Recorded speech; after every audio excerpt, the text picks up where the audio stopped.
Bonjour et bienvenue à l'émission Chrétien comme Christ. Le thème de notre émission aujourd'hui est son trésor. Alors on aime bien les histoires de trésors. Hein.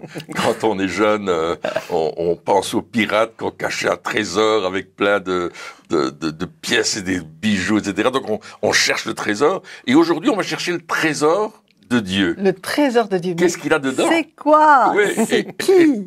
Comment faire? Est-ce qu'on a une carte? Avec un X. Avec un... Oh là là, je crois qu'on va être étonnés. 1 Corinthiens chapitre 6, versets 19-20. Ne savez-vous pas que votre corps est le temple du Saint-Esprit qui est en vous, que vous avez reçu de Dieu, et que vous ne vous appartenez point à vous-même, car vous avez été rachetés à un grand prix. Glorifiez donc Dieu dans votre corps et dans votre esprit qui appartiennent à Dieu. Alors, qui est ce trésor? C'est nous. C'est nous. Il nous a rachetés à un grand prix. On ne doit pas aller loin alors, on a trouvé le Wow. trésor. Ah, mais ça y est. Ça y est. Quand je lis ça, on pense à la perle de grand prix, n'est-ce pas? Ou que parfois on dit, oui, c'est nous qui devons tout donner, mais lui a tout donné pour nous avoir. C'est extraordinaire. Wow. Nous sommes son trésor. Wow. Nous lui appartenons. Wow. Extraordinaire. Ouais, moi, ça me fait penser à cette histoire que Jésus il dit, si quelqu'un trouve un trésor dans un champ, hein, il vend tout ce qu'il a pour acheter le champ parce qu'il sait que dans le champ, il y a le trésor. Et Dieu, c'est ce qu'il a fait C'est ce pour qu'il a nous. fait. Et il ne nous voit pas comme des fois nous voyons nous-mêmes. Certains peuvent se voir comme des rebuts, comme des ratés, mais lui, il nous voit comme une perle de grand prix, comme tu disais, comme un trésor. Et il a été prêt à tout sacrifier pour nous, quelque part. Il a sacrifié pour que on puisse de nouveau avoir cette relation avec lui, mais parce que, pour lui, on a de la valeur. Absolument. On a une valeur énorme. Et en apprenant ça, on se dit, mais comment est-ce que je me vois? Est-ce que je me vois vraiment comme Dieu me voit? Ou est-ce que je me vois comme les autres me voient? Ou comme le diable m'a dit que j'étais? Ou comme on m'a toujours... Quelle est ma valeur pour moi-même, quelque part? Quelle est la valeur que je me donne ou que je vois pour moi ou pour ceux ou les autres qui sont autour de moi? Parce que si nous sommes son trésor, ceux qui sont autour de nous aussi sont le trésor. C'est vrai. Et c'est là que nous avons vraiment de la valeur que Dieu nous donne. En fait, une toile, il y a plusieurs façons d'évaluer une toile. D'abord, il y a le peintre qui peint la toile et c'est son œuvre.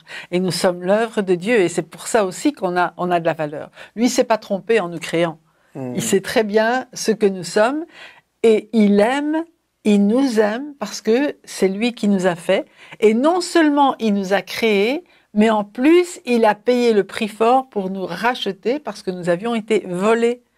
Hein, quelque part, on lui appartient 2 fois. Une première fois parce qu'il nous a créés, une deuxième fois parce qu'il nous a rachetés, on l'a vu la fois passée, à un grand prix, parce que notre âme, quelque part, avait été volée par le diable.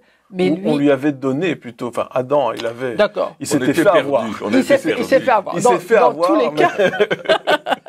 Dans tous les cas, on était passé du mauvais côté. Mais lui nous a ramenés dans son royaume au prix du sang de Jésus, au prix de sa vie. Et là, ça nous donne encore plus de valeur. Quand on achète quelque chose, j'ai appris qu'un tableau, il n'a pas de la valeur à cause parfois de ce qu'il est. Hein. Parfois, on se demande, mais pourquoi un tel tableau a telle valeur? Mais c'est parce que quelqu'un est prêt à donner ce prix-là pour ce tableau. Et c'est ça qui lui donne de la valeur. Et Dieu, il a donné le prix fort pour nous ravoir.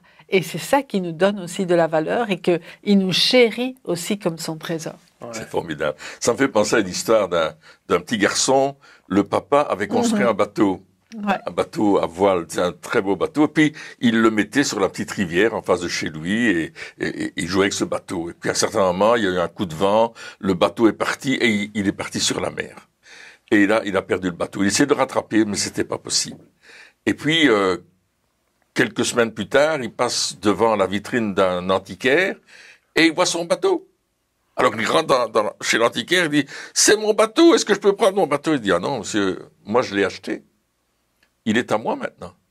Si vous voulez, il faut le racheter. » Et non seulement il y avait beaucoup... Donc le petit garçon, pour finir, a réuni l'argent pour racheter le bateau. Il a travaillé hein, fort. a travaillé pour fort. avoir l'argent. Il l'a racheté et le bateau avait 2 fois plus de valeur parce que c'était le bateau de son papa qu'il avait créé. Mais maintenant, il avait racheté le bateau et c'était encore, comme tu disais, il avait beaucoup plus de valeur à ses yeux parce que, il l'avait sauvé. Il l'avait sauvé alors que il était perdu. Et nous étions perdus à cause du péché. On était perdus, séparés de Dieu, livrés à nous-mêmes, sous l'autorité d'un despote, qu'on appelle Satan, qui essaye de nous détruire et de nous faire du mal, etc. Mais Jésus est venu et parce que Dieu nous aime et que nous sommes son trésor. Alléluia. Il a payé le prix. Il a payé le prix pour nous racheter. Nous sommes vraiment aimés de Dieu. C'est extraordinaire quand on considère que Dieu nous a tellement aimés. C'est pas possible. On sait pas imaginer, c'est trop grand pour nous de savoir que Dieu nous a aimés, qu'il nous aime de cette façon, de ce qu'il va donner son Fils, qui va devenir un homme comme nous et qui va verser son sang pour nous racheter. Il n'y avait pas de prix plus haut que celui-là. Il était l'agneau de Dieu qui ôte le péché du monde, qui ôte le péché de notre vie. Et comme on le disait dans l'émission précédente, c'est par la foi qu'on reçoit ce cadeau, on le croit et on dit « Waouh, maintenant je rentre dans cette dimension de l'amour de Dieu. Je suis racheté. » Oui, et puis il y a cette histoire de valeur aussi. Oui, oui. Souvent, on ne se donne pas de valeur à soi-même. On pense qu'on n'a pas de valeur. Oui. On pense qu'on n'a pas de valeur. On pense que certaines personnes autour de nous n'ont pas de valeur. On ne donne pas de la valeur. Mais lorsque on apprend quel est ce prix, tu parlais du tableau, où quelqu'un est prêt à payer des sommes, on a tous vu des œuvres d'art ou des tableaux, des fois même avec rien dessus, où des gens sont prêts à débourser des centaines de milliers d'euros, des millions pour pouvoir acheter ces tableaux. Et pour eux, ils ont une valeur énorme. Oui. Et nous, on regarde et on dit, mais si c'est pour avoir cette toile-là, je vais au magasin, je vais acheter une toile à 10 € et je vais avoir le même... Elle sera blanche aussi, j'aurai le même résultat. Oui, mais juste que l'artiste qui l'a créé est beaucoup plus notoirement connu que nous. Mais des fois, on est un peu comme ça avec nous-mêmes. C'est-à-dire que Dieu voit la valeur que nous avons, mais nous, comme avec une œuvre d'art qu'on ne comprend pas et qu'on se dit c'est une toile à 10 €, un petit peu de peinture à 5 €, je ne comprends pas pourquoi il va payer 1 million. C'est un petit peu ça. Mais de la même manière, nous, des fois, on ne comprend pas quelle valeur nous avons. On ne comprend pas, on ne réalise pas.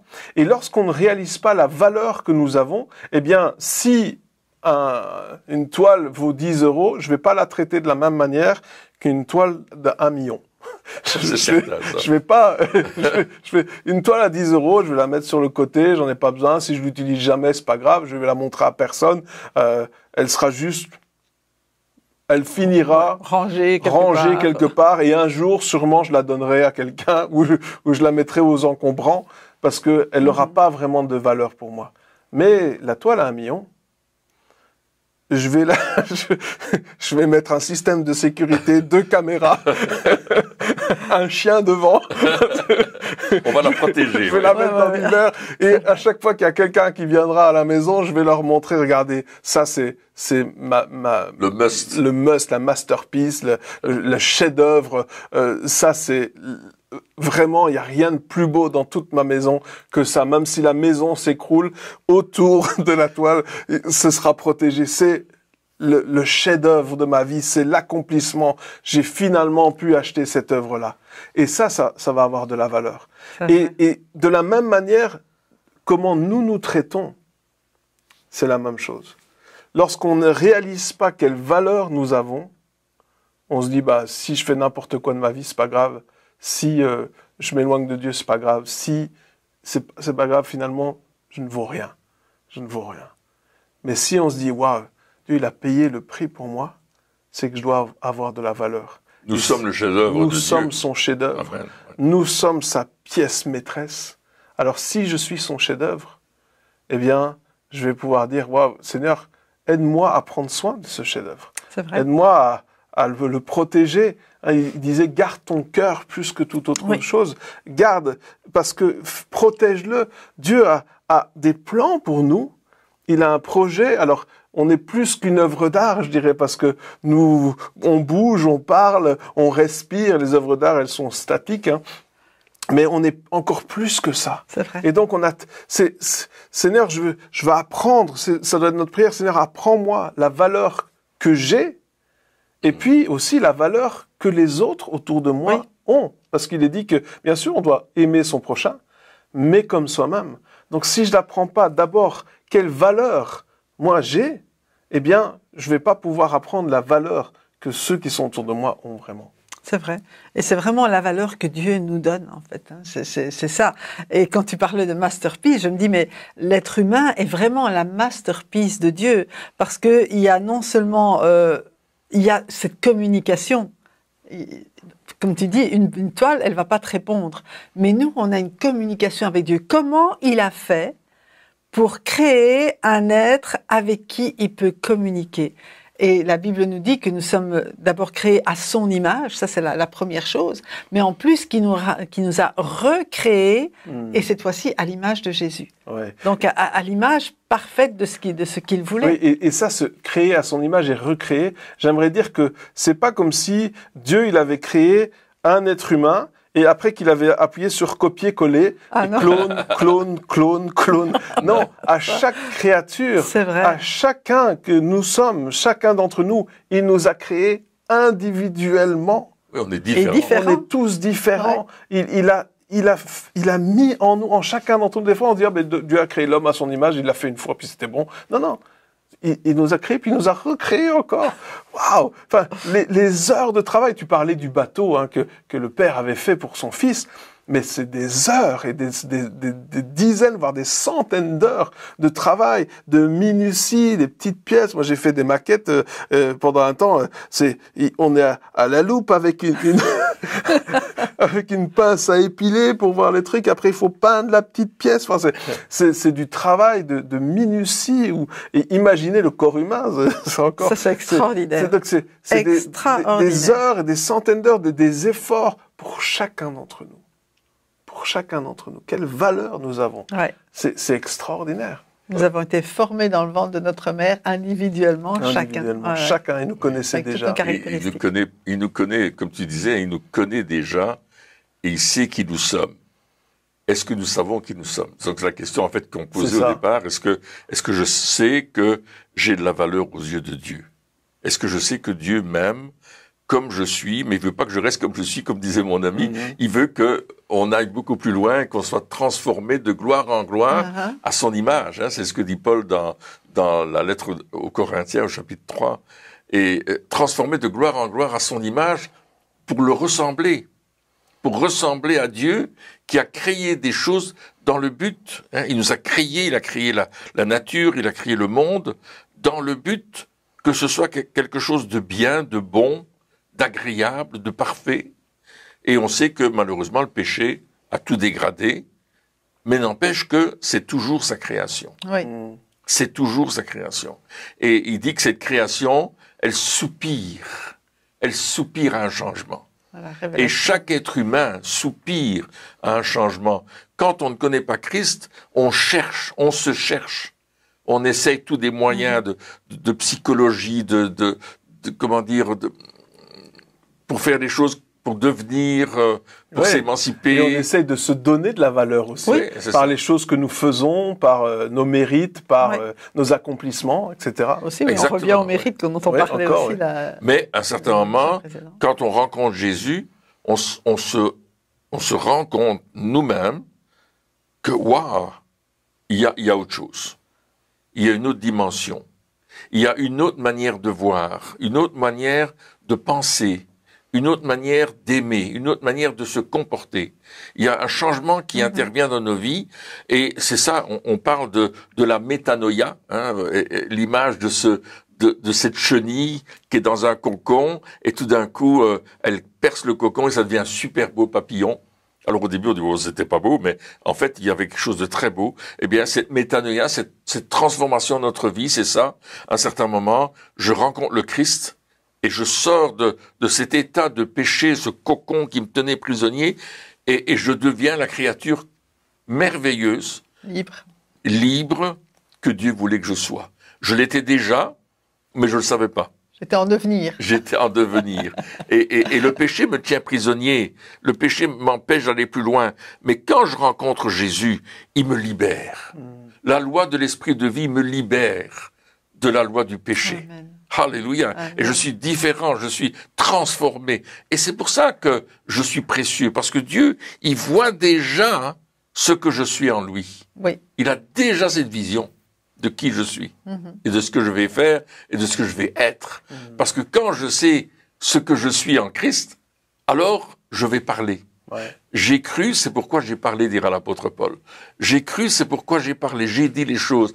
Parce qu'à un certain moment, dans ma foi en Dieu, j'ai découvert des vérités, et je devais les dire autour de moi. En fait, on n'essaye plus de se convaincre du fait qu'on soit supérieur, meilleur, etc. Il nous suffit de le découvrir. Et comme tu disais, on le découvre en lui. Oui. En lui, je découvre qui je suis. Oui.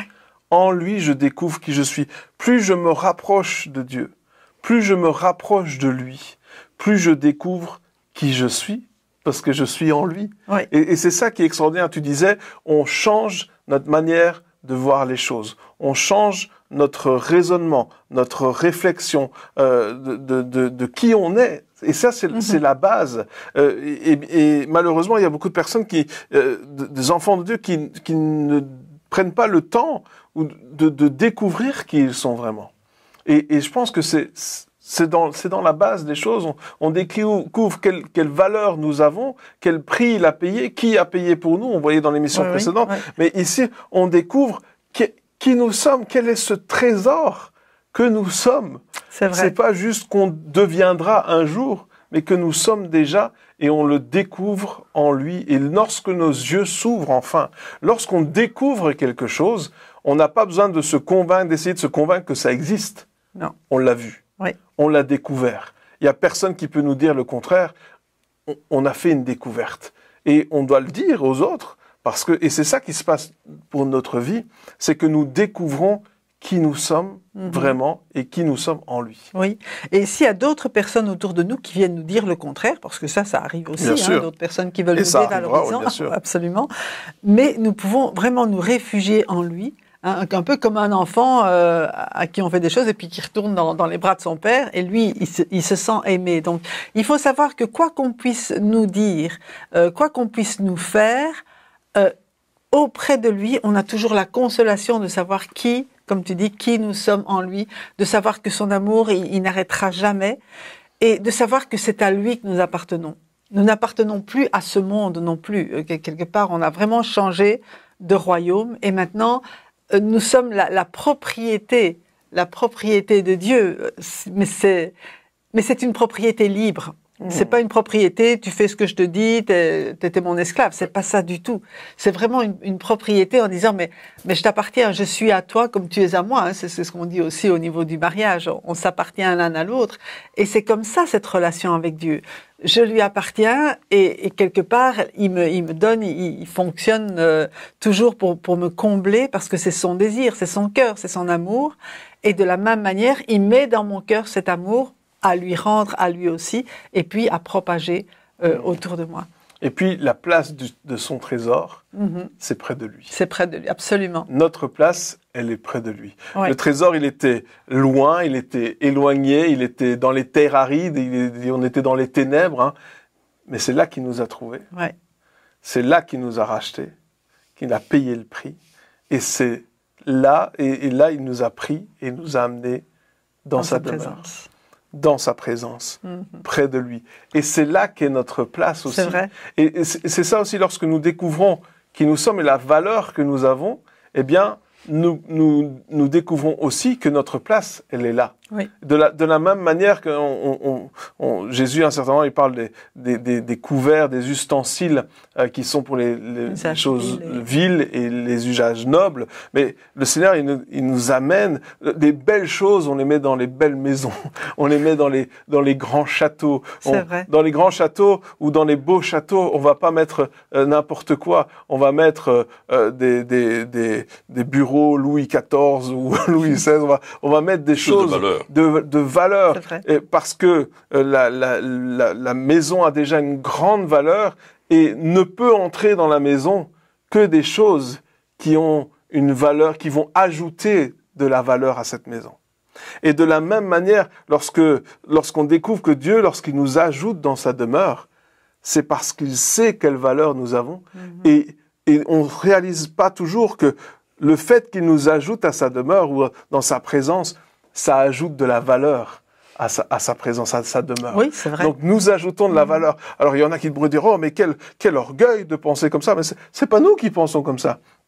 C'est Dieu qui nous le dit. C'est la Bible qui nous parle de cette valeur que nous avons. Et ici, lorsque nous parlons de la sorte, c'est parce que on veut que chacun puisse réaliser cette valeur. Oui.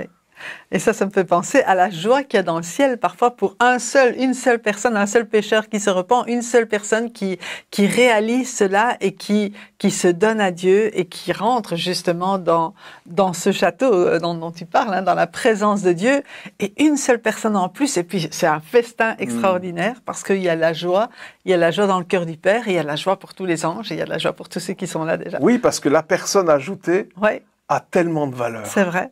La personne ajoutée a tellement de valeur. On se dit, waouh, c'est extraordinaire. Et c'est comme si les anges, ils disent, mais on est vraiment béni d'avoir cette personne-là ici. Ouais, vraiment. Alors là, mais c'est extraordinaire. Lui, elle, waouh, c'est trop fort. Nous, on se dit, mais non, c'était un pécheur. Non. Parce que eux aussi, ils ont vu la valeur.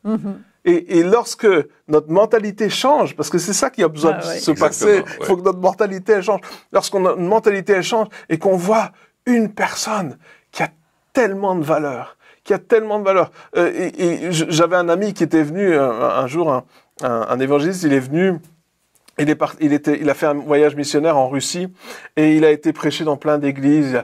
Il a tourné pendant plusieurs dizaines de jours, je pense. Il a vu des dizaines, des centaines de personnes, etc. Et puis un jour, entre deux églises, ils sont en voiture et ils s'arrêtent dans une pompe à essence. Et puis il parle avec une des personnes qui était là à la pompe à essence. Et je sais plus exactement ce qui se passe, mais il parle avec cette personne-là. Évidemment, il a un traducteur. Il prie pour elle, etc. Et puis il retourne dans la voiture. Et là, Dieu lui dit à ce moment-là, tu es venu pour cette personne-là. Wow. Tout ça, tous ces frais, ces déplacements, ce temps en avion, ces efforts, etc. Tout ça, c'était pour cette personne-là. Parce qu'il y a tellement de valeur pour une personne. Et on doit nous-mêmes découvrir cette valeur. C'est vrai. Et je pensais, en lisant les évangiles, je vois que Jésus travaille avec les disciples pour qu'ils changent leur raisonnement.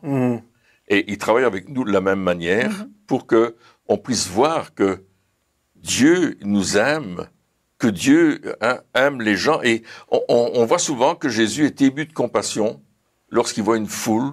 Il dit, mais il n'y a pas de berger, il n'y a personne pour les conduire. Et il est ému de compassion. Et le terme utilisé pour ému de compassion, c'est quelque chose dans les entrailles qui se passe. Il est retourné dans ses entrailles. Et il dit, mais il faut les sauver. Et on a besoin d'avoir cette vision de Dieu, de dire, mais il faut sauver les personnes autour de nous. Parce qu'ils ont de la valeur aux yeux de Dieu. On va rajouter au trésor de Dieu. On va rajouter au trésor de Dieu. C'est pas notre argent qui va rajouter à Dieu quelque chose. Il n'a pas besoin. Il dit l'or et l'argent m'appartiennent. J'ai pas besoin de ton argent. Mais par contre, si on amène et on ajoute des âmes, on ajoute des hommes et des femmes qui tout d'un coup vont dire mais oui, je suis sauvé par le sang de Jésus, je suis devenu une nouvelle créature. On les ajoute au trésor et c'est pour ça qu'il y a cette joie dans le ciel parce que on est en train d'ajouter au trésor tous ceux qui ont besoin d'être sauvés et qui veulent recevoir Christ par la foi, tout simplement, sans rien payer, parce que ça a déjà été payé, parce que c'est déjà fait, tout est accompli. Hein. Ouais. C'est ce que Jean nous dit au chapitre 19, verset 30, Jésus, sur la croix, les dernières paroles a dit, « Je remets mon esprit entre tes mains ». Il dit aussi, « Tout est accompli, c'est fini, c'est terminé ». Et il dira plus loin, « J'ai achevé l'œuvre que tu m'as donné de faire sur la terre. C'est terminé, je l'ai achevé, c'est accompli, c'est fait. » Et bien sûr, maintenant, on rentre dans cette œuvre-là, et nous qui avons reçu Jésus,